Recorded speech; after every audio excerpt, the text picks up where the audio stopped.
Provérbios, capítulo 3, versículos 9 e 10. Nós tiramos o mês, na verdade, começamos já no fim de abril, e tiramos o mês de maio, sentimos no nosso coração uma direção de Deus, sentimos a importância de trazer essa abordagem. E nós temos falado muito sobre alguns princípios que regem a relação do cristão com Deus e o dinheiro. Eu disse que a igreja tem cometido 2 erros. O primeiro, durante muito tempo, nós não falamos sobre o assunto. O segundo, eu acredito que nós temos falado demais, como igreja, em alguns lugares, hoje, nessa ânsia de resgatar, tem havido que, particularmente, nós classificamos como alguns excessos, alguns exageros, e nós estamos tentando trazer luz, querido, da palavra de Deus, para que a gente saiba como se conduzir.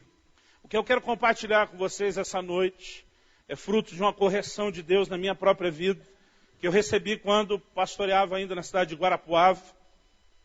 Obrigado, irmão. Mais uma pedrinha na sua coroa lá na glória.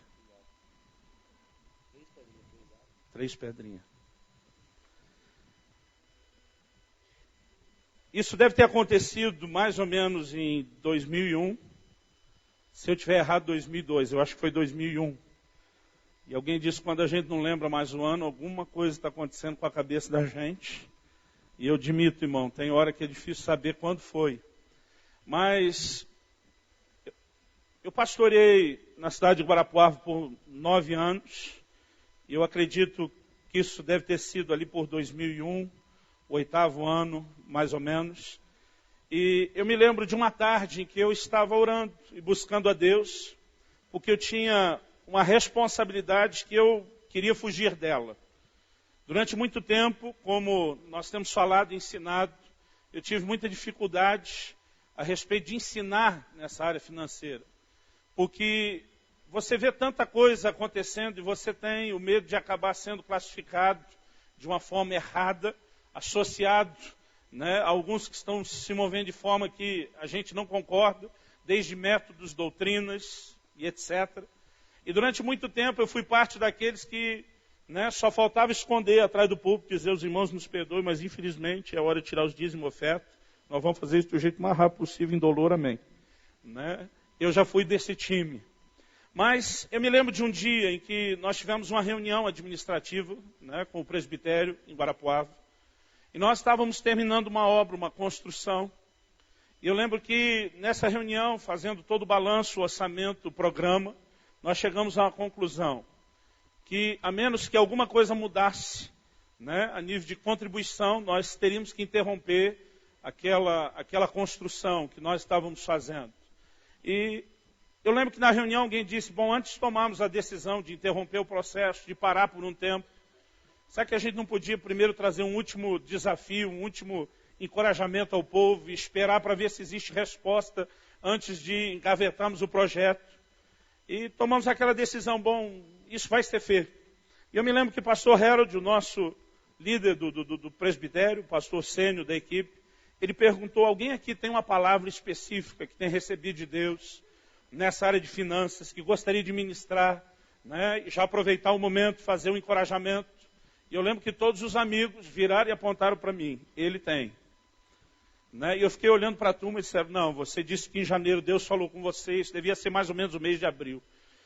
Você disse que Deus falou com você em janeiro a respeito de que todos os conquistadores da Bíblia eram homens generosos, é um bom momento para você ensinar. E todo mundo virou e disse, você está escalado. E eu não tive nem como fugir daquilo. E diferente de outras ocasiões, que eu passei uma tarde inteira orando, porque eu ia ter que ensinar na área de finanças, eu estava apavorado, morrendo de medo. E eu lembro que eu falei, Deus, eu tenho no meu coração um trilho, eu tenho o conceito da mensagem, eu tenho exemplos bíblicos, mas eu gostaria de ter um texto que seja o ponto de partida, aquele momento em que nós vamos alavancar o assunto a partir de um texto específico, como Filipe fez com aquele etíope, quando a Bíblia diz, começando daquela escritura, lhe anunciou a Jesus. E eu gastei ali bastante tempo orando, enquanto eu orava, de repente o Espírito Santo falou no meu coração, daquela forma que a gente não ouve todo dia, não acontece toda hora, mas foi muito impactante. E eu lembro que ele me deu o texto, Provérbios 3, versículos 9 e 10. E na hora eu corri e abri nesse texto que vocês abriram, eu quero que você leia comigo, O texto diz assim: honra o Senhor com os teus bens e com as primícias de toda a tua renda. Você pode repetir isso comigo? Vamos fazer melhor. Vira para alguém ao seu lado e fala isso para ele. Honra o Senhor com os teus bens e com as primícias de toda a tua renda. E se encherão fartamente os teus celeiros e transbordarão de vinho os teus lagares. Querido, eu me lembro quando eu li esse texto, eu olhei para ele e falei: Senhor, isso é o ponto de partida que eu queria. E naquele momento o Espírito Santo, de uma forma bem direta, ele falou ao meu coração, através do testemunho interior, ao que temos ensinado aos irmãos, que é a forma de ouvirmos Deus. Aquele testemunho interior veio tão forte, que parecia ser quase algo audível. E ele falou ao meu coração: se você pensa que vai usar o meu texto para pregar a sua mensagem, você está muito enganado. E eu levei um susto. Eu falei: eu estava te orando por um texto o tempo todo. E ele me disse: eu não estou respondendo a sua oração. Eu quero conversar com você a respeito de algumas coisas. Irmão, eu passei uma tarde inteira prostrado, com a cara no chão, chorando. E ele me esfregando um versículo da Bíblia atrás do outro, na minha cara. E eu não acho justo apanhar sozinho, irmãos. Nunca acho. Então, tudo aquilo que ele me pega no quarto, e me bate sozinho, eu reparto com vocês. Porque não é justo só eu ser corrigido. Amém, irmãos? Ninguém fala amém agora, né? E Deus começou a falar ao meu coração de uma maneira muito clara. Como eu disse, não é o comum, não é o padrão de sempre. Mas ele me perguntou: por que você vai pregar essa mensagem essa noite? Eu falei: não, porque o teu povo precisa aprender sobre isso. Ele falou: não é o povo que precisa. É você que precisa continuar o seu projeto. Ele diz: eu te dei a mensagem em janeiro e você não fez nada a respeito disso. Eles estavam precisando ouvir isso desde janeiro. Você não teve coragem de falar por causa da necessidade deles. Mas agora que virou uma necessidade sua, então você precisa pregar um princípio bíblico para que eles te ajudem no seu projeto. E eu vi que a coisa ia ficar feia para o meu lado, irmão, mas não tinha para onde correr. E ele começou a confrontar o meu coração. E disse: você tem errado quando você transforma a contribuição das pessoas numa forma de apoiar os seus projetos. E Deus falou de uma maneira muito forte, que a única razão pela qual a contribuição foi instituída, estabelecida na Bíblia, é porque ela é uma forma de darmos a Deus culto, de darmos a Deus adoração. Você pode dizer amém? Esse texto está dizendo: honra ao Senhor com seus bens. Ele me perguntou o que é honrar. Eu, mais do que depressa, passei a mão no Aurélio que eu tinha ali no escritório, e abri e vi lá honrar, e vi que o verbo significava distinguir, fazer distinção, fazer diferença. E Deus começou a falar de uma maneira muito forte ao meu coração. E diz: o que você precisa entender não são princípios de contribuição. Deus me disse: o que você precisa entender é um princípio chamado honra. Ele diz: o que eu espero do meu povo, o que eu espero da minha igreja, é o princípio de honra sendo praticado. Ele diz: e honra é quando eles decidem me colocar acima de qualquer outra coisa na vida deles, incluindo aquilo que é material e financeiro. E Deus me diz: quando eles têm a disposição de entregar os seus bens como uma forma de manifestar essa honra e me exaltar, eles estão cumprindo um propósito para a contribuição, que é a adoração. E Deus me diz: quando você transforma a contribuição no meio de só dar manutenção aos projetos, você está me roubando a honra. E sabe, querido, eu volto a dizer, eu não estou falando contra os projetos. Deus tinha colocado aqueles projetos no nosso coração. A gente acreditava que aquilo vinha dele. Mas a gente não tinha se organizado na forma devida de fazer e realizar aquilo. E agora nós precisávamos ensinar um texto bíblico e um princípio bíblico que era correto, mas que tinha uma motivação um pouco bagunçada.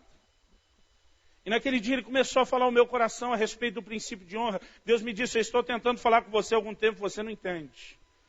Querido, no ano de 2000 eu fui ministrar em Gana, um país da África Ocidental. Estivemos em alguns lugares, inclusive na igreja de um pastor amigo nosso lá. E eu já contei essa história aqui, eu fiquei impressionado porque toda reunião que nós íamos tinha oferta. E aquilo foi me aborrecendo. Nós chegamos no aeroporto, saímos do aeroporto, fomos direto para uma vigília de oração. Quando chegamos na vigília, de repente pararam a vigília lá no meio da madrugada e levantaram uma oferta. E eu nunca tinha visto oferta em vigília, irmão. E nunca vi depois. Foi só lá.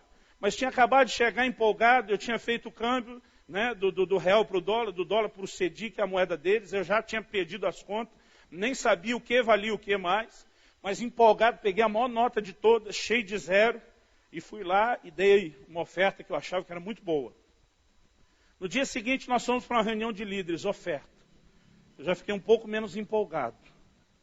Dei uma nota um pouco menor. No outro dia, pela manhã, então quarta noite, quinta, na sexta pela manhã, reunião só com pastores. Pensei, nós os pastores somos isentos, né? Que nada, oferta. E assim foi, irmão, até o domingo. Quando chegou o domingo, foram 4 ofertas. E aí eu fiquei doido da vida.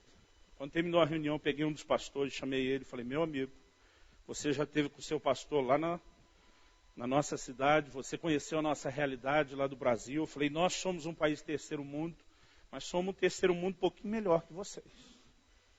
As coisas para o nosso lado ainda estão um pouquinho melhor ou menos pior, como você quiser classificar, mas nós estamos melhor do que vocês.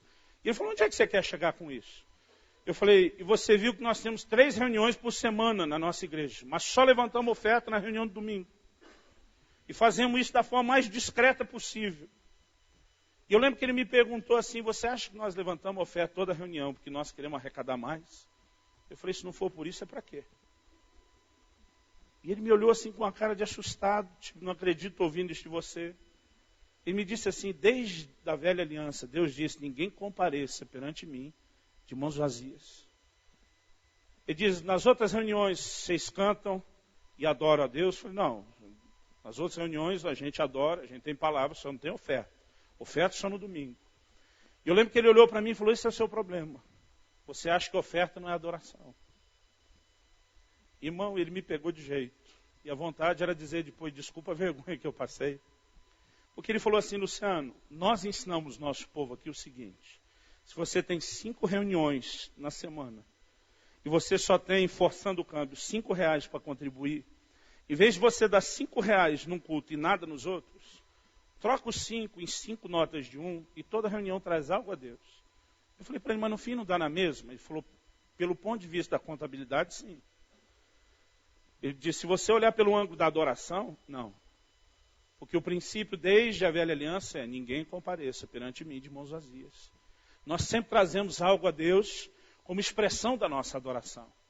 E depois de tudo isso, irmão, já fazia ali quase 2 anos, né? Talvez 1 ano e meio, que eu já tinha ouvido isso e Deus falou no meu coração e disse, você ainda não entendeu. E sabe, querido, aquele dia foi crucial e decisivo para mim, mudou todo o meu ministério e a forma de conduzirmos e tocarmos o assunto. Deus começou a falar no meu coração, você precisa entender o princípio da honra e você precisa entender o porquê da honra. Sabe, querido, eu quero te dizer algo, Deus não precisa de honra, Deus não é carente, Deus não tem nenhum problema de autoestima. Ele não vai se sentir menos Deus se você não adorá-lo. Né? Ele não vai se sentir menos ou inferior porque você não o reconhece. Quer você reconheça, quer não, ele é o que a Bíblia chama de El Shaddai, que significa não só o Todo-Poderoso, mas significa o Deus que é mais do que suficiente. Deus não tem necessidades. Ele é completo, ele é perfeito, ele é absoluto. Amém?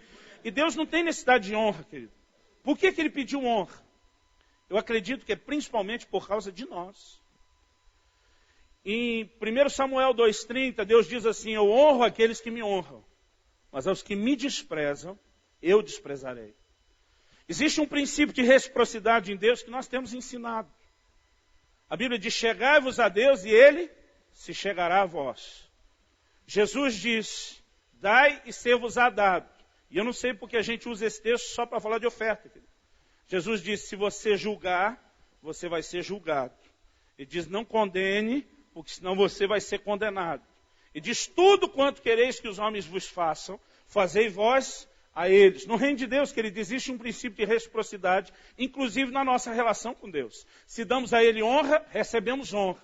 Se damos desprezo, que é o oposto de honra, recebemos desprezo. E desculpe, irmão, o momento é muito oportuno, eu preciso fazer uma pausa aqui. Eu vou tentar falar isso da forma mais amorosa possível. E você faz de conta que a bronca é só com alguém que está do seu lado. Mas, querido, é impressionante. Quando nós começamos a reunião aqui às 6 horas, a quantidade de gente que temos. E eu sei que muitos de vocês são heróis, querido. Alguns chegam depois, esbaforido de um monte de compromisso. Né? Eu vejo gente chegar, às vezes, quase no fim do culto, veio direto do aeroporto, de viagem. Então, por favor, não quero julgar ninguém que entrou depois do horário ali pela porta. Mas nós precisamos entender algo, querido. A dimensão do compromisso que nós estabelecemos com Deus determina a dimensão do compromisso que Ele tem conosco. Nós temos um culto por semana. Ah, pastor, tem reunião dos jovens? Sim, temos um culto, que para nós é o momento quando toda a igreja se reúne, que é o domingo. Eu acredito, querido, que nós precisamos aprender a entender um princípio que nos leve a expressar a honra devida ao Senhor em todas as áreas. Porque a gente chega cheio de necessidade, se perguntando por que Ele ainda não moveu, por que Ele ainda não fez, por que Ele não interviu, por que o milagre não aconteceu. E muitas vezes, querido, o nosso compromisso com Ele é muito frágil. E toda a forma como nós tratamos Deus determina a maneira como nós somos tratados. Muitas vezes, na verdade, nós estamos acusando o nosso coração, às vezes sem querer reconhecer com a boca Deus de injusto, ou Deus de não cumprir as suas promessas, ou de não nos amar da forma suficiente, quando, na verdade, querido, nós estamos colhendo de volta o trato que nós dispensamos. E eu quero te dizer que esse princípio funciona em todas as áreas. Eu tenho um sonho de chegar o dia em que, como nós contamos hoje, eu conto os segundos para te encontrar, seja verdade, querido. Em que a gente passe ali o dia em que estamos esperando o culto, preparando o nosso coração, com aquele anseio de dizer, eu vou estar diante de Deus, né? Podendo dizer, como foi lido aqui, alegrei-me quando me disseram, vamos à casa do Senhor, porque se você entender essa reciprocidade, querido, e você começar a funcionar dentro desses princípios, eu quero te dizer, você vai ver o que Deus pode fazer por você. Não estamos tentando ser legalistas, e eu não quero oprimir ninguém, querido. Como eu disse, não dá para julgar. Alguns chegam depois da hora e são heróis. Mas sabe, querido, eu gostaria que você reconsiderasse. Eu gostaria que você pensasse. Porque todas as vezes que nós falamos, se for muito cedo, nós começamos o culto mais tarde, a maioria diz, não, tá bom. Mas, querido, se a gente tinha 1/4 da igreja aqui hoje, a hora que começamos, é muito. Eu olhei e pensei, falei, meu Deus, eu demorei muito domingo passado. Eles não vão voltar hoje. Aliás, não posso demorar, deixa eu voltar a pregar. Guarda isso para meditar depois, tá, irmão? Quando você chegar em casa. Mas esse princípio de honra é algo que nós precisamos entender. Deus diz, eu honro os que me honram, mas aos que me desprezam, eu desprezarei. E eu comecei a entender, querido, que Deus nunca quis a minha e a sua oferta. Deus, na verdade, nunca teve interesse e Ele não tem necessidade alguma. Como eu disse, querido, muito do que estamos fazendo aqui, por exemplo, nessa reforma, não adianta dizer que é para Deus.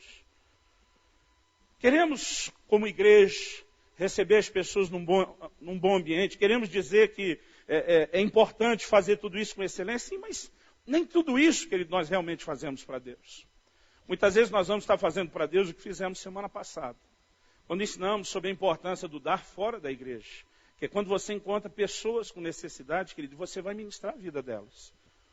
Se importa. Aliás, querido, Deus seja louvado, o tapete daquele projeto das meninas do Nepal foi arrematado por R$3.000, mas a oferta que deixaram deu que em torno de R$5.000, o total que nós estamos mandando lá para o Nepal, graças a Deus. E nós estamos felizes, querido, de ver, eu volto a dizer, a razão de ensinarmos não é porque estamos sentindo necessidade de que a igreja contribua. A gente tem vindo aqui, né, domingo após domingo, a gente diz, gente, em vez de trazer uma palavra de ensino, a gente quer dizer, Deus seja louvado, muito obrigado. Né? Nós começamos isso tudo com quase 90% dos recursos já provisionados. E sabe, querido, a nossa intenção, e Deus é testemunha, é te ajudar a fazer a coisa certa, do jeito certo. Amém? Quando nós ensinamos a respeito do dízimo como um ato profético que celebra a redenção, eu usei esse argumento. Se você não fizer a coisa certa, do jeito certo, ela não funciona. Tiago diz, nada tendes porque não pedis. Tiago 4:2. Quantos já descobriram que a gente tem que pedir em oração para receber de Deus? Quantos descobriram, levanta a mão ou diz um amém, alguma coisa assim. Amém? No versículo seguinte, Tiago 4:3, ele diz assim, pedis e não recebeis, porque pedis mal. Quer dizer, fazer a coisa certa do jeito errado não funciona. A gente tem ensinado a respeito da ceia, que é um momento de bênção. Em 1 Coríntios 10:16, Paulo chama o cálice de o cálice da bênção. Eu acredito que o momento em que ceamos é um momento onde nós somos abençoados, amém?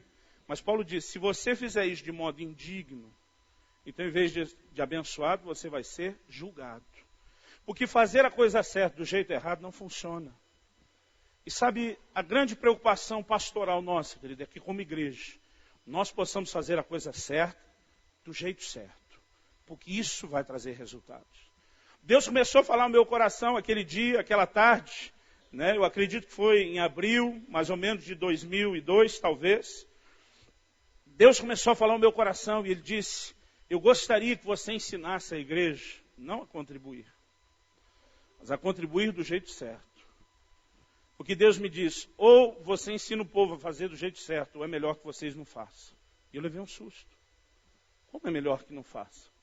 Querida, a Bíblia diz que Deus ama o que dá com alegria. Paulo escreveu e diz, não faça por constrangimento, não faça por necessidade. Mas eu não sei você, querido, eu já tive em reunião, que se eu não desse alguma coisa, eu pensei que Deus ia me matar. Me coagiram. E sabe, nós precisamos ensinar o povo não só a fazer a coisa certa, mas a fazer do jeito certo, com o coração correto, a entender os motivos, a entender por que fazemos. E o grande motivo, querido, que a Bíblia está dando aqui é honra. Deus começou a falar ao meu coração aquele dia, Ele disse, eu não preciso das suas ofertas, eu não preciso desse recurso. Querido, a Bíblia diz que Deus é o dono do ouro e da prata. Eu volto a dizer, muitas vezes nós precisamos usar os recursos para fazer algumas coisas para Ele. Mas Deus nunca esteve interessado na minha e na sua oferta. E Ele começou a falar comigo, olha para Caim. Ele trouxe uma oferta e eu não aceitei. Olha para Ananias e Safira, Atos 5. Aquele casal trouxe uma oferta e Deus diz, eu não aceitei. E de repente, querido, meu coração começou a perceber que realmente Deus nunca esteve interessado na oferta. Um dia Deus pede uma oferta para Abraão, o patriarca, e ele diz, eu quero que você me entregue o seu filho em sacrifício. Os dois estão indo para o monte, Isaac não sabe de nada, porque se soubesse, irmão, corria. Eu, pelo menos, se fosse eu, o Isaac soubesse, eu corria. E Abraão está crendo que Deus vai fazer alguma coisa, mas ele vai na disposição de levar o projeto até o fim. E quando ele vai imolar o menino sobre o altar, a Bíblia diz que o anjo brada do céu e diz, não faça isso. E eu fico me imaginando no lugar do Abraão. E ele diz, o senhor quer ou não quer o menino? Se decida. Mas a grande verdade, querido, que Deus nunca quis um menino. Deus queria a disposição de Abraão, de manter Deus em primeiro lugar e acima de qualquer coisa.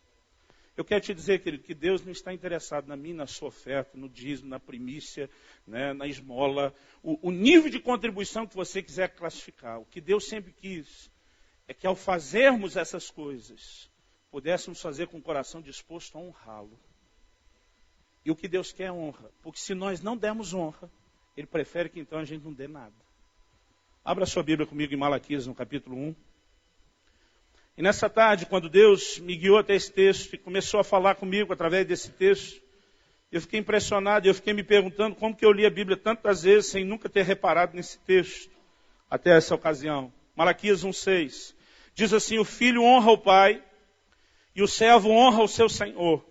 Se eu sou o pai, onde está a minha honra? E se eu sou o Senhor, onde está o respeito para comigo?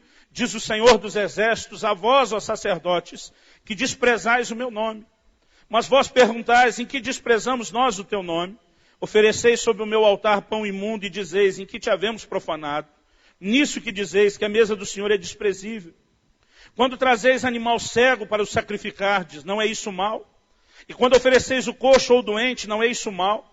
Ora, apresenta-o ao teu governador, terá ele agrado em ti e te será favorável, diz o Senhor dos Exércitos. Versículo 9 e 10. Agora, pois, suplicai o favor de Deus, para que se compadeça de nós. Com tal oferta da vossa mão, aceitará ele a vossa pessoa, diz o Senhor dos Exércitos. Quem dera houvesse entre vós alguém que fechasse as portas, e aqui as portas do templo, para que não acendesseis debalde, em vão, à toa, o fogo do meu altar. Pois eu não tenho prazer em vós, diz o Senhor dos Exércitos, nem aceitarei da vossa mão a oferta. Que Deus diz de maneira clara ao povo, e diz, olha, quem dera tivesse alguém para fechar as portas do templo, e vocês nem botar o pé para dentro. E diz, vocês estão acendendo o fogo do meu altar em vão, porque Deus está dizendo, ou faz do jeito que eu determinei, ou é melhor que não faça. E Deus está dizendo, vocês me chamam de pai. Se eu sou o pai, cadê a honra? E diz, se eu sou o Senhor, cadê o respeito para comigo? E são os dois níveis, querido, de relacionamento que a Bíblia mostra que temos com Deus. O chamamos e o tratamos como pai, somos seus filhos, amém? E o reconhecemos como Senhor, somos seus servos. E Deus disse, eu sou pai, Senhor, cadê a honra? Querido, Deus nunca esteve interessado nas nossas ofertas. O que Ele sempre quis foi a expressão de honra. E ou nós damos honra, que é uma manifestação de respeito, que é um tributo, né, de adoração que damos a Ele, ou é melhor não dar nada. E nesse dia, querido, Deus começou a falar comigo de uma maneira muito forte. E diz, ou você ensina o povo a fazer direito, ou é melhor que você não peça. E sabe, eu tenho tido muito temor no meu coração, querido. E quando eu compartilho essa mensagem só com pastores e líderes nas minhas andanças pelo Brasil, a coisa pega para o lado deles também. Eu tenho uma versão especial para a liderança. Mas isso tem trazido temor ao nosso coração. Por que Deus pediu, querido, honra justamente nas finanças? E aqui nós temos que entender duas coisas. A primeira delas é, eu creio que quando entendemos o caminho de honra e conseguimos expressar isso para Deus, nós vamos entrar num lugar em Deus onde Ele também pode nos abençoar. Porque a Bíblia diz, se você honrar o Senhor com os seus bens, a Bíblia diz, vão se encher fartamente os teus celeiros e vão transbordar de vinho os seus lagares. Quantos querem a bênção de Deus? Diga amém. Quem não quer, transfere para mim. Que eu quero, se puder, a minha e a sua. Queridos, eu creio que há um lugar em Deus que nós devemos alcançar. Nós somos a geração do crédito. Vivemos debaixo do lema da bandeira Visa, porque a vida é agora. E a maioria de nós gasta antes de ter. E depois gasta muito tempo chorando diante de Deus, para Ele ajudar a gente a tapar os buracos que nós abrimos. Mas o plano de Deus, que na economia de Deus, é que primeiro você tenha o recurso e depois você gaste. Amém? Eu espero um amém melhor, irmão. Nem que seja assim profético, pastor, eu creio que eu vou chegar lá. Entendeu? Mas esse é o plano de Deus, amém? Então Deus está dizendo, eu vou encher os teus celeiros, eu vou fazer transbordar os seus lagares. Querida, a maioria de nós não lida hoje diretamente com a lavoura, né? Nós não estamos necessariamente ali plantando e colhendo as uvas. Eu estive ano passado, ou esse ano, agora estou bem perdido, me levaram a conhecer uma estrutura ali em Petrolina, no Nordeste, onde eles conseguem estocar uma quantidade fantástica de uvas, que eles estão exportando muito.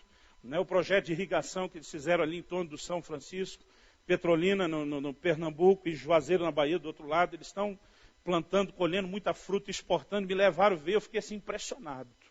Né? Eu falei, tudo isso de uva cabe aqui, a gente tinha que botar um baita jaquetão, a temperatura era muito baixa. E eles disseram, pastor, eu sei que nós tocamos meses, nós temos espaço e condição, né, de manter isso tudo. Mas nos dias da Bíblia, querido, não tinha essas facilidades do mundo moderno. E quando eles colhiam as uvas, a única forma de preservar o que colheu era levando para o lagar, pisando, transformando, né, em vinho que era estocado e guardado. Não só para o consumo, mas para a negociação. Quando eles colhiam os grãos, levavam para o celeiro. Eles tinham não só colheita, né, guardada para consumo, mas tinha para negociação, tinha semente para a próxima safra. E nós precisamos entender que o plano e o projeto de Deus, querido, é mandar o recurso na sua vida, mesmo antes da necessidade de chegar. Você pode dizer amém? E com isso nós precisamos entender não só a bênção que vem de uma forma sobrenatural, mas precisamos aprender a boa mordomia, uma boa administração e não dar o passo maior do que a perna, querido. Porque tem muita gente gastando pela fé, mas não pagando pela fé. E eu creio que nós devemos chegar a um lugar em Deus onde a bênção esteja presente. Querido, se Deus está dizendo que é possível viver com o celeiro cheio, com a provisão antes da necessidade, com o lagar transbordando, eu creio. Eu creio na Bíblia toda, até na capa. E eu sempre digo que se tivesse algum lugar escrito que eu poderia voar, você ia me ver com esse peso todo, correndo por aí, batendo os braços, esperando o cumprimento da promessa, porque Deus tem um compromisso com a sua palavra. Agora, Ele não disse apenas, se você ofertar, você vai ser abençoado. Mas, pastor, a Bíblia não diz, dá e ser-vos-á dado? Não diz, se eu dizimar, Ele vai abrir as janelas do céu? Sim. Mas isso tudo, querido, são partes de um princípio bem maior. E o princípio se chama honra. Se você fizer essas coisas, querido, dando a Deus honra, Ele também vai te honrar. Amém? Então, uma das razões pela qual Deus pediu honra não é porque Ele precisa, mas é pelo que Ele quer fazer nas nossas vidas, é pelo que Ele quer fazer na minha e na sua vida. Mas a segunda razão que eu entendo pela qual Deus pediu honra justamente nessa área, e aquele dia que eu estava ali prostrado chorando, eu me questionei, Deus, por que honra nas finanças? Querido, eu quero te dizer que essa é a última parte na vida de alguém que se converte. Howard Dayton, no seu livro, Seu Dinheiro, do Ministério Crow, uma leitura muito boa que eu recomendo, ele menciona que na época das cruzadas, os cruzados começaram a contratar alguns mercenários para entrar na batalha junto com eles. E era exigência, quando eles iam para a batalha, já que era uma batalha em nome da fé, que eles se convertessem. Eles não podiam lutar com o que eles classificavam como sendo pagãos, então todo mundo tinha que se batizar. E os mercenários, na hora de se batizar, deixavam a espada lá de fora. E era uma forma de dizer, eu estou convertendo, a espada não. E a hora que eu for para a briga, ela vai continuar pagã. E ele fez uma menção que hoje em dia parece talvez um quadro muito semelhante, que é como se a gente deixasse a carteira do lado de fora, na hora da conversão e do batismo. A gente está quase instituindo como princípio batizar o sujeito já com a carteira, para ver se agiliza o processo. E eu não estou falando só do que fazemos na igreja, querido, mas do que ensinamos domingo passado, do que fazemos pelos outros. A Bíblia diz, o que se compadece do pobre empresta a Deus e este lhe retribuirá o benefício. Nós temos que ter um coração para os necessitados. Você pode dizer amém? Porque o propósito de Deus nos abençoar não é só suprir as nossas necessidades, mas é fazer de nós abençoadores. Agora, mesmo sabendo de tudo isso, eu preciso entender e compreender um princípio. Essa é uma área onde vai levar tempo para que a gente alcance a maturidade de responder a Deus de forma devida. Quando Zaqueu falou para Jesus, eu dou metade dos meus bens aos pobres. E se eu defraudei alguém, se eu lesei alguém, eu vou restituir 4 vezes mais. Querido, ele não estava falando de dar dinheiro na igreja, ele não estava falando de dar dízimo, nada disso. Ele falou, vou dar metade do que eu tenho para os pobres. E aqueles que eu lesei, e era impossível na posição dele de coletor de imposto, querido, ele não ter lesado.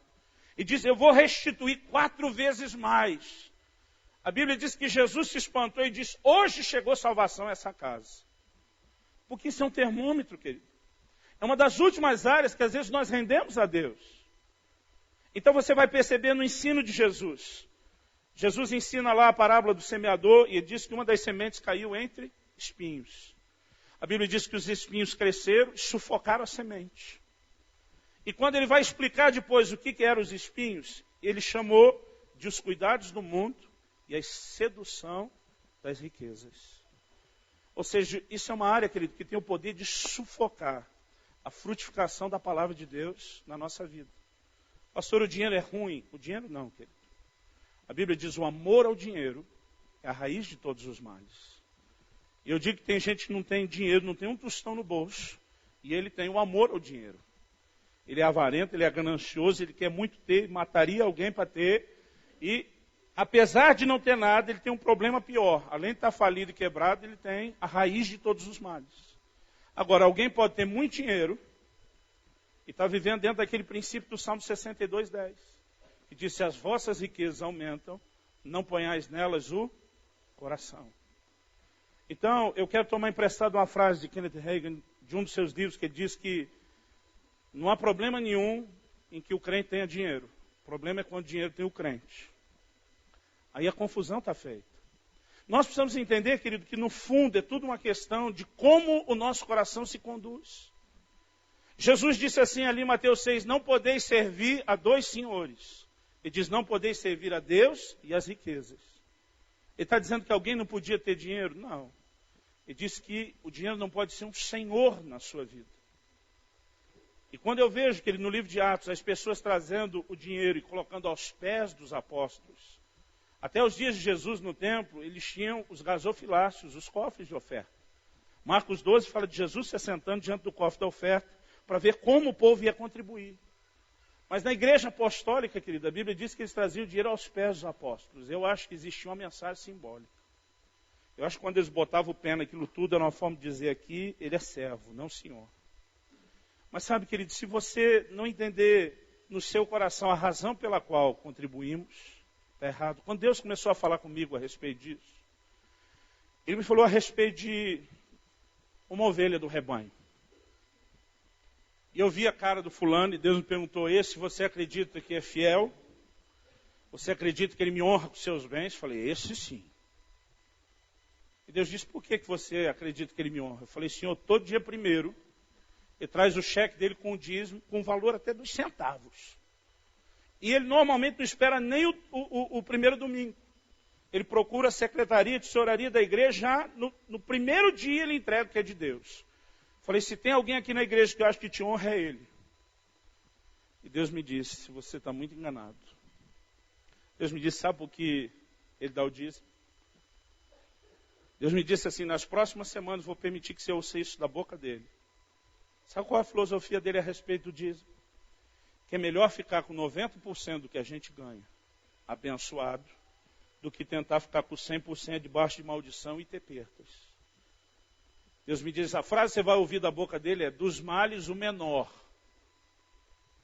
Isso não é a atitude de quem quer me honrar. É alguém que tem que fazer uma escolha, onde é que eu perco menos. E sabe, querido, se essa é a condição do seu coração na hora de entregar, eu quero te dizer, não entregue. Porque tem muita gente perdendo o dízimo e oferta. Ah, pastor, se eu não der, eu não vou ser abençoado. E se der errado, também não vai, querido. E além de não ser abençoado, ainda ficou com menos grana no bolso. Mas para a igreja assim não é interessante receber de qualquer forma? Não. Porque se você não for abençoado, querido, as pessoas perto de você que têm necessidade não vão ser tocadas pela sua vida. Se você não for abençoado, a igreja não vai fazer tudo o que tem que fazer na terra. Mas a grande questão não é nem se você é ou não é abençoado, é se nós estamos agradando ou não o coração de Deus. Então tem gente, querido, que ele está lá, todo domingo ele vem e planta uma semente, mas essa semente nunca vai ser colhida. Porque Jesus diz assim, se o grão de trigo caindo na terra não morrer, fica ele só. A semente, querido, tem que morrer. O que significa isso? Desprendimento. E tem crente, eu brinco, querido, que quando entrego disso, só falta agarrar ali e fazer um pranto, tipo um velório. Eu vou sentir tanto sua falta. Quando chega dezembro, irmão, com distribuição de lucro, 13º, e aquele dízimo aumenta junto, alguns de nós só faltamos fazer isso. Estava almoçando na casa de um empresário, uma outra cidade que eu estava pregando, o pastor me levou lá.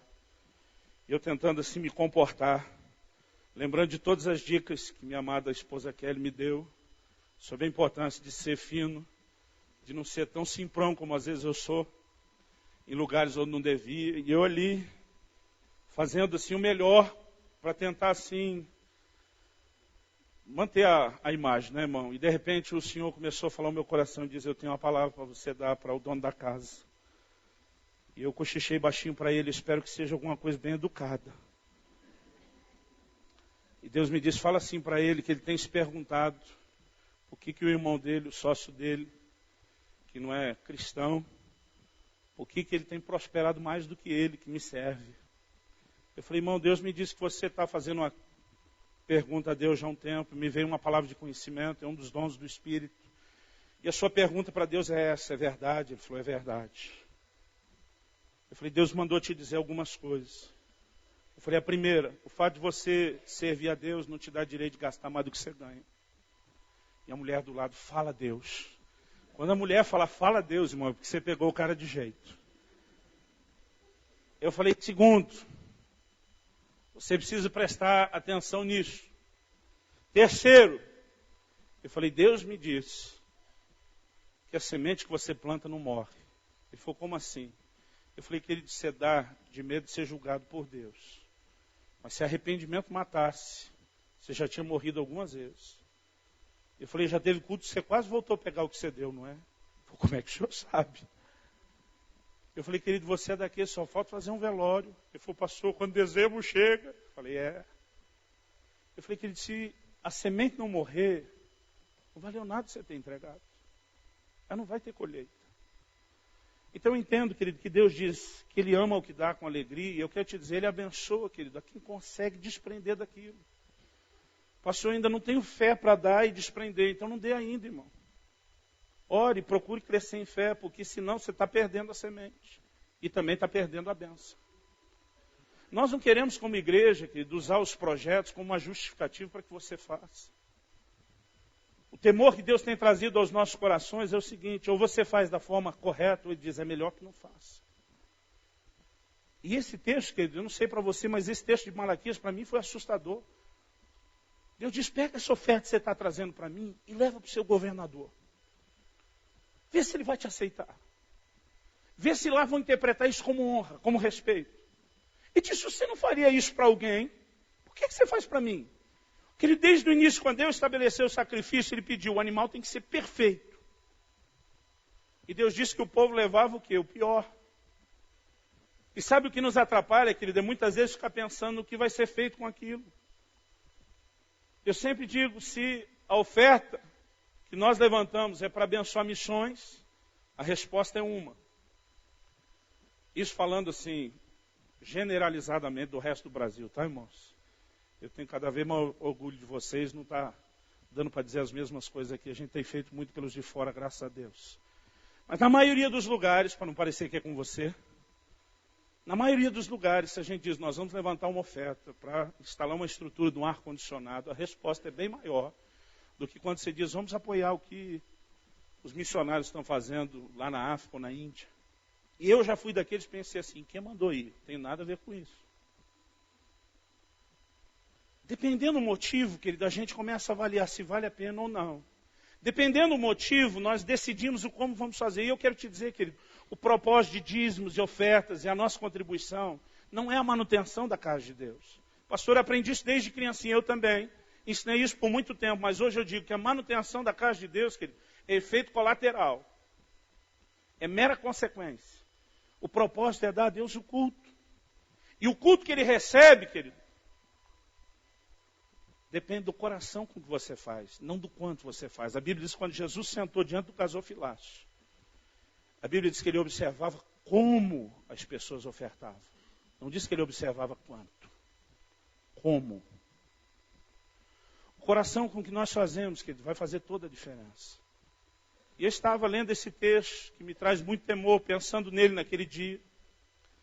E eu fiquei me perguntando por que esses judeus, sabendo que Deus tinha pedido um animal perfeito, por que eles começaram a entregar o coxo, o doente? Querido, olha o versículo 13 e 14 de Malaquias 1. Dizeis também que canseira, e o lançaste ao desprezo, diz o Senhor dos Exércitos. Vós ofereceis o roubado, o coxo, o doente, e assim trazeis a oferta. Aceitaria eu isso da vossa mão, diz o Senhor? Maldito seja o enganador, que tendo animal bom no seu rebanho, promete e oferece ao Senhor uma coisa vil. Pois eu sou o grande rei, diz o Senhor dos Exércitos, e o meu nome é temível entre as nações. Deus estava dizendo que eles estariam debaixo de maldição por causa daquilo. Mas eles continuavam fazendo. E eu comecei a pensar, tentando me colocar na mentalidade deles, de quem está criando o animalzinho. Querido, a oferta que eles entregavam, o que acontecia com ela? Virava churrasco. O altar da casa de Deus era uma churrasqueira com grelha e tudo. Os sacerdotes, irmão, comiam churrasquinho de carneiro todo dia. E não só o sacerdote, o ofertante ficava com a maior parte, ele e a sua família comiam. Você lê lá em 1 Samuel 1, a Bíblia diz que Eucana, que era o pai de Samuel, ele dava porção dobrada a Ana. Porção dobrada do quê? Do sacrifício. Na hora de repartir a carne e a comida, ela ganhava 2 vezes mais do que todo mundo. Então virava churrasco. Eu imagino o cara pensando assim, vai virar churrasco mesmo. Eu não sei você, querido, mas nunca me aconteceu. Alguém outro dia falou, pastor, por que exemplo de pregador gordo sempre tem comida no meio? Falei, não sei, deve ser coincidência. Mas se imagina, querido, comendo um pedaço de picanha, daquelas. E sempre que eu falo nela, eu tenho uma visão. Ela aparece na minha frente. E de repente você corta ali aquele pedaço de picanha, põe na boca, aleluia. E de repente você diz, que maravilha. Não devia falar com a boca cheia, né, irmão? Mas só para incrementar aqui a história. Você diz, que coisa boa. Mas aí você comenta com alguém do lado, pena que o bichinho era cego. Irmão, fala sério. Faz diferença se ele era cego, se ele via, se ele era míope, não faz a menor diferença. Não vai mudar o gosto da picanha. Agora, na hora de vender o bichinho cego, não pegava preço. E o churrasco tinha o mesmo sabor. Então ele se perguntava, por que eu vou deixar de vender um animal bom, que pega preço, e vou ficar com esse aqui ruim, que não dá preço, sendo que lá vai virar churrasco mesmo. O problema, querido, é a leitura que nós fazemos do que vai ser feito com aquilo. E uma das coisas que eu entendo, querido, é aproveitarmos a oportunidade de fazer pelo Senhor. Pastor, nós temos sido ensinados a atender o pobre e o necessitado, porque a gente tem dó dele. Não, querido, é mais do que isso. A gente entende que isso é ordem de Deus e é algo que nós fazemos não só pelas pessoas, mas por Ele. Jesus disse, quando você visitou os enfermos, os presos, quando você deu de comer aquele que estava com fome, quando você vestiu nu, Ele disse, você fez isso para mim. O ponto de vista dele é sempre, faça por mim. Provérbios diz, o que se compadece do pobre empresta a Deus, e este lhe retribuirá o benefício. Nós não fazemos apenas por pessoas, que nós fazemos pelo Senhor. Amém? E quando o coração é fazer por Ele, não importa aonde seja direcionado o recurso. Outro dia alguém disse, e se a pessoa me enganou e não estava precisando mesmo? Eu digo, querido, você fez sua parte, Deus vai te abençoar. E se alguém te enganou, vai ser julgado. Pastor, tem escândalo acontecendo em igrejas? Tem, querido. Mais do que a gente sabe, tem notícia. E isso acontece desde o início. Na equipe de Jesus, a Bíblia diz que Judas era o tesoureiro. E se você olhar lá em João 12:6, a Bíblia diz que ele metia a mão na bolsa. Começou no primeiro grupo, na primeira igreja, já começou a haver problemas. É por isso que Paulo depois dizia da importância de se conduzir de forma honesta, não só diante de Deus, mas dos homens.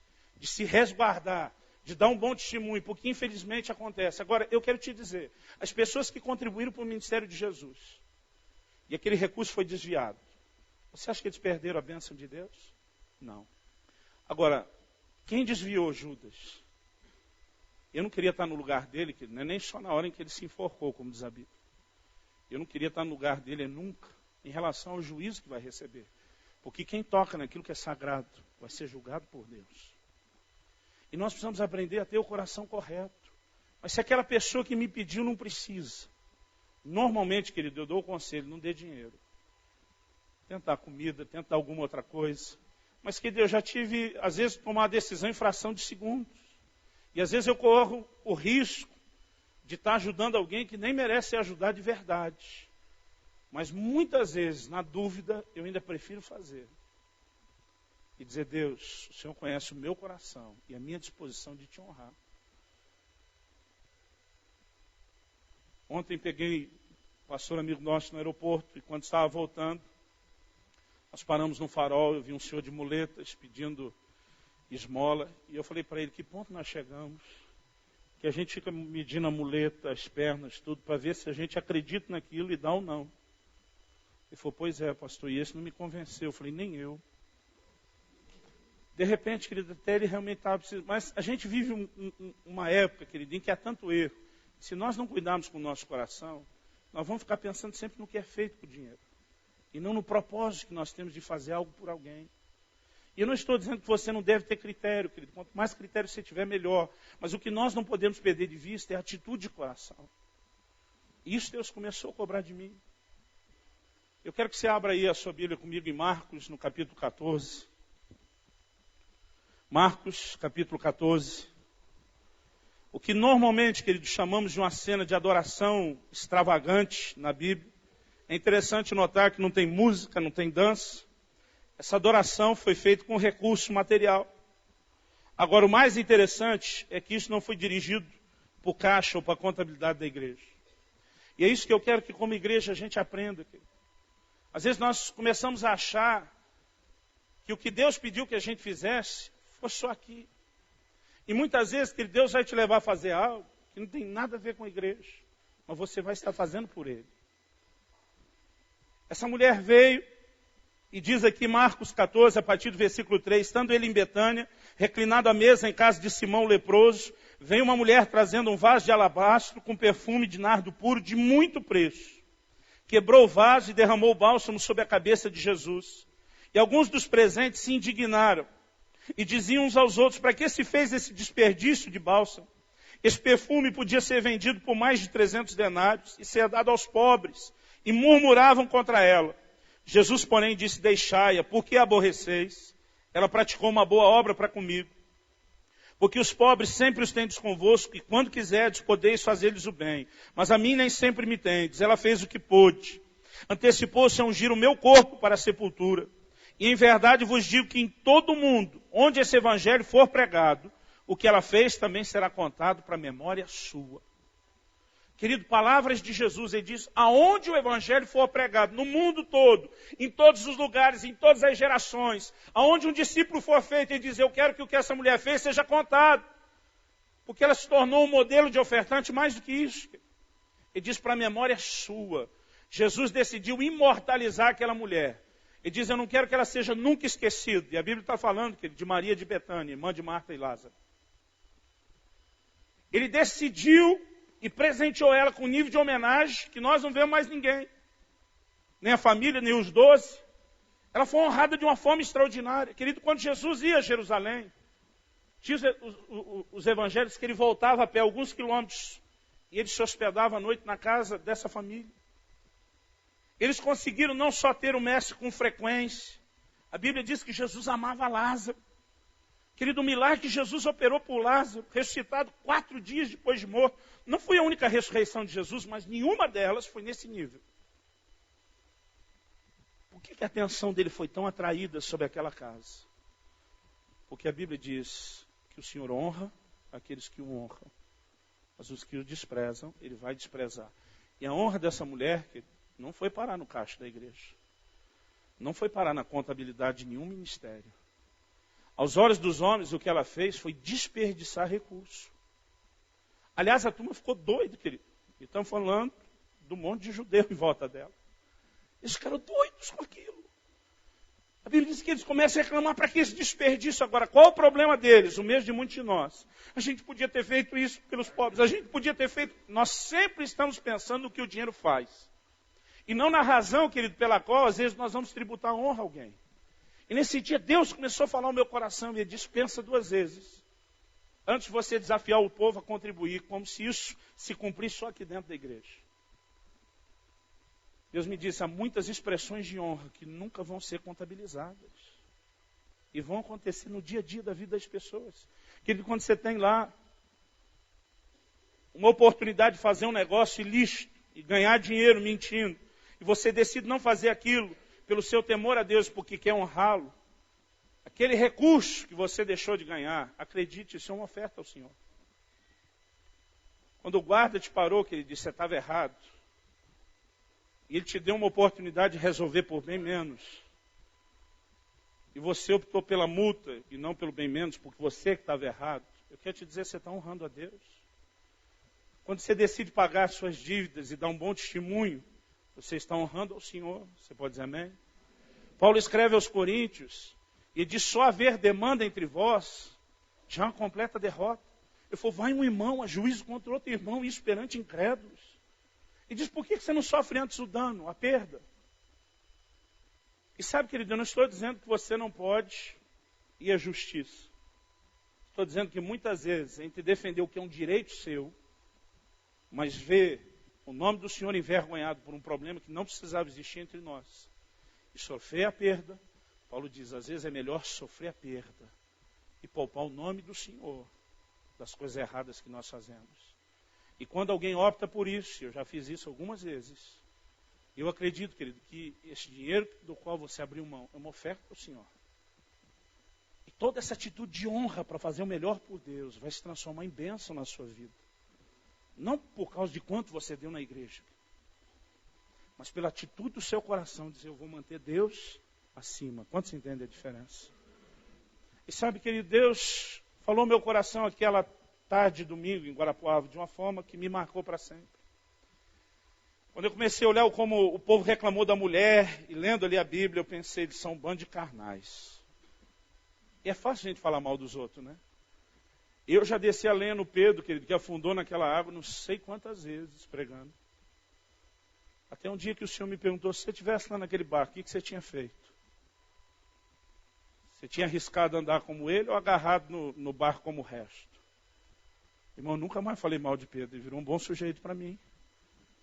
E eu tentei elogiar o tipo de fé que ele tinha. É fácil, querido, nós falarmos. Eu estava ali olhando, falei, um bando de canais. Essa mulher foi uma coisa tremenda pelo Senhor, e eles ficam aí te criticando. O Espírito Santo falou no meu coração, se você tivesse lá, tinha feito a mesma coisa. Eu tentei fazer minhas palavras de Pedro, de modo nenhum, Senhor, eu não. E ele disse, tinha feito a mesma coisa. Não. Você tinha... Não. E, querido, não sei de onde a gente tira essa teimosia de discutir com Deus, se ele sempre está certo. E, de repente, querido, veio o que eu estava lendo essa semana no livro de Daniel, as visões da minha cabeça.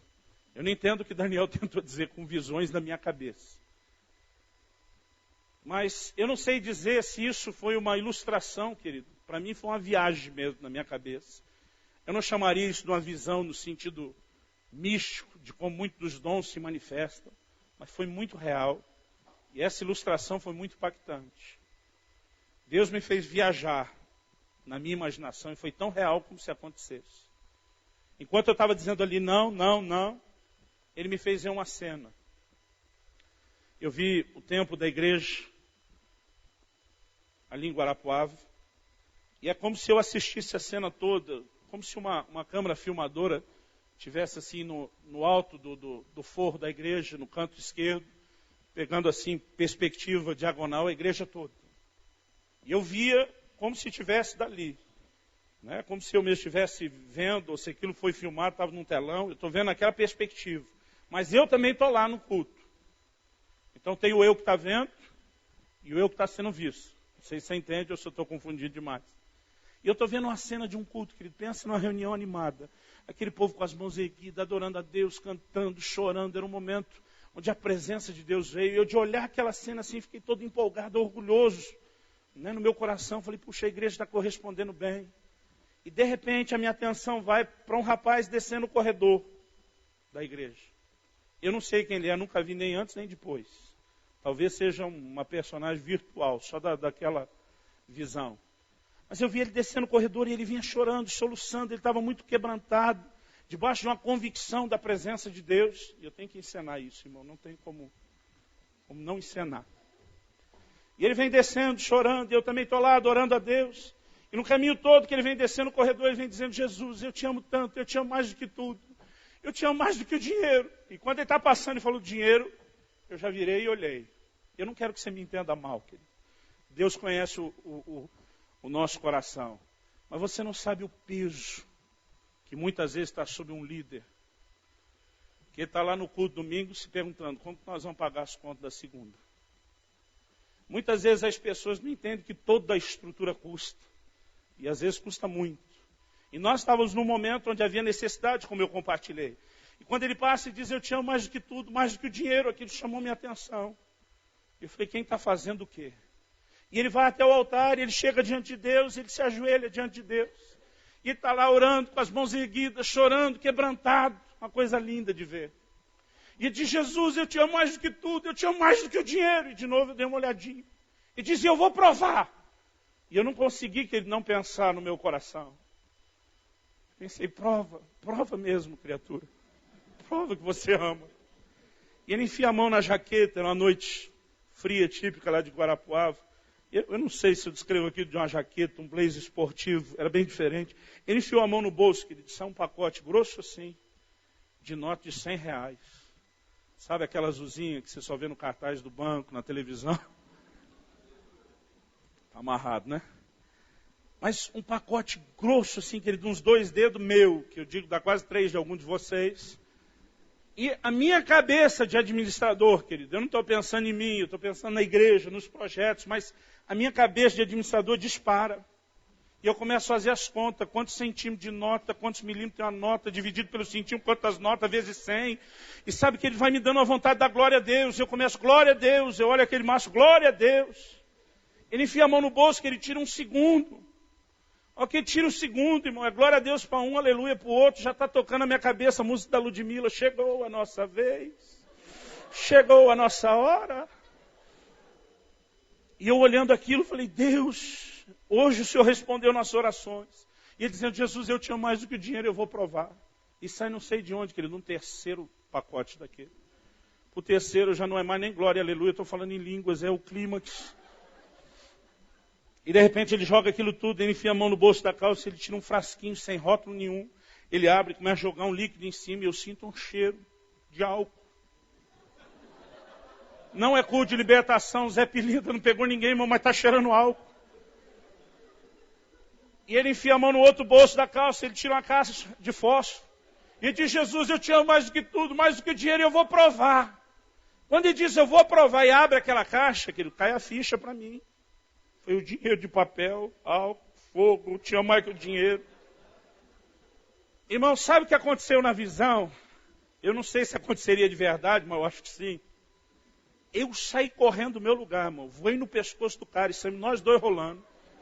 Eu meto a mão na cabeça dele, sai, em nome de Jesus, sai! A única coisa que eu pensei, Deus trouxe a bênção, o diabo está roubando. Enquanto nós estamos rolando ainda, a visão sumiu. E o Espírito Santo falou no meu coração, se você tivesse feito lá, tinha feito a mesma coisa. Se você estivesse lá, tinha feito a mesma coisa. Eu entendi que ele me deu uma visão contemporânea do que aconteceu em Betânia. Cara, o que aquela mulher fez foi a mesma coisa, queimar dinheiro. O pastor me ensinou uma nova forma de ofertar. Não, irmão, por favor, ora mais. Mas o que ela fez foi isso, querido. Aquilo foi considerado um desperdício. Agora, Jesus recebeu como honra. Porque sabe, querido, eu quero te dizer, o que mexe com o coração dele, não é quanto recurso nós viabilizamos para um projeto. Tem muito projeto, querido, mesmo em nome de Deus, sendo levantado e executado, e já perdeu a bênção de Deus. E tem gente contribuindo que também está sem a bênção de Deus. Eu nunca quero usar nenhum desses princípios para convencer nenhum de vocês a contribuir.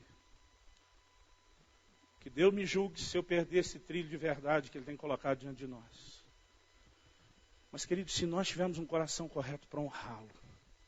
E o que essa mulher fez, querido? Alguém olhou e disse, dá para vender por mais de 300 denários. Vamos fazer umas contas rápidas aqui antes de terminar. O denário era paga de um dia de trabalho de um trabalhador normal. O judeu trabalhava 6 dias, descansava o 7º. Todos os 12 meses do ano deles tinham 30 dias exatos. Então eles tinham a média de 26 dias de trabalho, em média, e 4 sábados de descanso. A média de um trabalhador normal era 26 denários por mês. Quando alguém olhou e disse, dá para vender por mais de 300, nós não sabemos quanto mais ele pensou, vamos ficar só com 300. Mas mesmo mais de 300, querido, era vender de segunda mão para fazer dinheiro em cima. Então custou mais do que isso. Mas ainda assim vamos ficar só com 300. Tenta imaginar que você guarda tudo que ganha. Não dizima, não paga imposto, paga aluguel, não tem despesa com nada, que você pode guardar tudo. Essa mulher levaria de 1 ano a 1 ano e meio, juntando tudo, para dar aquele valor que foi mencionado. O do perfume foi mais. Alguns acreditam que se fosse pegar só a economia, levaria ali de 3 a 5 anos para ter um perfume como aquele que ela desperdiçou. Querido, eu quero te dizer uma coisa, Jesus não estava nem aí por desperdício. Porque tem muito projeto nosso, querido, que é desperdício mascarado de projeto. Mas isso é para outro dia. Isso é para pastores e líderes, né? Não é para vocês. O que Jesus aceitou de bom grado. E eu acredito que mulher dando perfume vale mais do que homem dando perfume. Isso é uma convicção minha pessoal. Jesus olha o que aquela mulher fez e ela vê alguém que está dizendo, eu te amo mais do que qualquer outra coisa que se tenha valor nesse mundo. Agora, que ele demonstrar esse amor não é só entregando as coisas para dizer que ama. A maneira como você possui as coisas e mantém Deus acima, mesmo quando você não entregou, já é uma forma de dar honra. E quando nós entendemos o princípio de honra, querido, é o princípio de honra que vai desatar toda a bênção. Não é porque você dizimou, não é porque você ofertou, não é porque você deu esmola. São os 3 níveis de contribuição da Bíblia. É a maneira como você faz isso. E Deus falou no meu coração, e diz, eu nunca quero que você faça, e nem permita nenhum colega seu que já fez e você não repreendeu. E sabe, querido, eu não quero falar mal de ninguém aqui, cada um anda na luz que tem. Tem gente, às vezes, fazendo coisas que não aprovamos, e eles não têm essa luz de entendimento. E nós vamos responder por Deus pela luz que nós temos. Mas Deus falou no meu coração, eu não quero que você faça isso nunca, e não deixe ninguém que você conhece fazer. Irmão, tem muito leilão sendo feito por aí. Quem dá 10 mil, o cara vem na frente, recebe unção com óleo, em posição de mão, palavra, profeta, tudo tem direito, mas um pouco. Mas olha que vai baixando o valor, vai aumentando gente, é claro. Até os R$50, que até que sai uma oração decente. Quando chega o dezão, já não é nem em posição de mãos. É assim por atacado, aquela triscada no cabelo, Deus abençoe na fila, né? Aí o dos R$5 ele já volta na nuca, Deus abençoe, Deus abençoe, Deus abençoe. Quando chega R$1, Deus abençoe, Deus abençoe. E nós temos pecado contra Deus, querido. Porque Marcos capítulo 12, eu estou terminando aqui mesmo. Marcos capítulo 12, diz ali no versículo 41 a 44, estando Jesus assentado diante do gasofilácio, observava a maneira como o povo lançava ali o dinheiro. Muitos ricos depositavam grandes quantias.